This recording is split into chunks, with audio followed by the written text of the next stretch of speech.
18ാം ലോക്സഭയുടെ ആദ്യ സമ്മേളനത്തിന് തുടക്കമായി. 60 വർഷങ്ങൾക്ക് ശേഷമാണ് ഒരു സർക്കാരിന് ജനങ്ങൾ മൂന്നാമതും അവസരം നൽകിയതെന്നും ജനങ്ങളുടെ വിശ്വാസം കാത്തു സൂക്ഷിക്കുമെന്നും സഭാ സമ്മേളനത്തിന് മുൻപായി പ്രധാനമന്ത്രി നരേന്ദ്രമോദി വ്യക്തമാക്കി.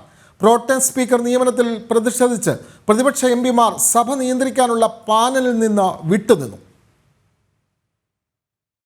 സ്വതന്ത്ര ഭാരതത്തിൽ ജവഹർലാൽ നെഹ്റുവിന് ശേഷം ആദ്യമായാണ് ഒരു സർക്കാരിന് തുടർച്ചയായി 3ാം തവണ ഭരിക്കാനുള്ള അവസരം ലഭിച്ചതെന്നും ജനങ്ങളുടെ വിശ്വാസം കാത്തുസൂക്ഷിക്കുമെന്നും 18ാം ലോക്സഭാ സമ്മേളനം ആരംഭിക്കുന്നതിന് മുൻപായി പ്രധാനമന്ത്രി നരേന്ദ്രമോദി പറഞ്ഞു. രാജ്യത്തെ ജനാധിപത്യം കൂടുതൽ ശക്തമാണെന്ന് ജനങ്ങൾ തെളിയിച്ചു. വികസിത ഭാരതമെന്ന ലക്ഷ്യം കൈവരിക്കുമെന്നും ലോക്സഭയിൽ ക്രിയാത്മകമായ ചർച്ചകൾക്ക് പ്രതിപക്ഷം സഹകരിക്കണമെന്നും നരേന്ദ്രമോദി പറഞ്ഞു. नए उमंग, नए उत्साह के साथ नई गति, नई ऊंचाई प्राप्त करने के लिए ये अत्यंत महत्वपूर्ण अवसर है.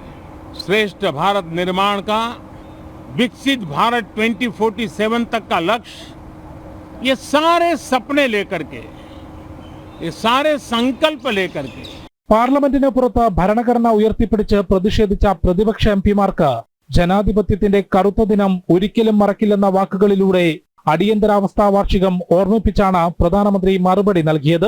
രാഷ്ട്രപതിക്ക് മുൻപിൽ സത്യപ്രതിജ്ഞ ചെയ്ത് ചുമതലയേറ്റ പ്രോട്ടേം സ്പീക്കർ ഭർതൃഹരി മെഹ്താബിന്റെ അധ്യക്ഷതയിലാണ് സഭാ സമ്മേളനം ആരംഭിച്ചത്. പ്രോട്ടേം സ്പീക്കറെ സഹായിക്കാനുള്ള പാനൽ അംഗങ്ങളുടെ സത്യപ്രതിജ്ഞയ്ക്ക് ശേഷം ലോക്സഭാ അംഗമായി പ്രധാനമന്ത്രി നരേന്ദ്രമോദി സത്യപ്രതിജ്ഞ ചെയ്തു. नरेंद्र दामोदर दास मोदी जो लोकसभा का सदस्य निर्वाचित हुआ हूं, ईश्वर की शपथ लेता हूं कि मैं विधि द्वारा स्थापित भारत के संविधान के प्रति सच्ची श्रद्धा और निष्ठा रखूंगा. രാജ്നാഥ് സിംഗ്, അമിത്ഷാ, നിതിൻ ഗഡ്കരി തുടങ്ങിയ ക്യാബിനറ്റ് മന്ത്രിമാരും സത്യപ്രതിജ്ഞ ചെയ്തു. ക്യാബിനറ്റ് മന്ത്രിമാർ, സഹമന്ത്രിമാർ, പിറകെ സംസ്ഥാനങ്ങളുടെ അക്ഷരമാലാക്രമത്തിൽ മറ്റംഗങ്ങളുമാണ് സത്യപ്രതിജ്ഞ ചെയ്യുക. പ്രോട്ടേം സ്പീക്കർ നിയമനത്തിൽ പ്രതിഷേധിച്ച് സഭ നിയന്ത്രിക്കാനുള്ള പാനലിലെ പ്രതിപക്ഷാംഗങ്ങൾ സത്യപ്രതിജ്ഞ ചെയ്തില്ല. ജനം, ഡൽഹി.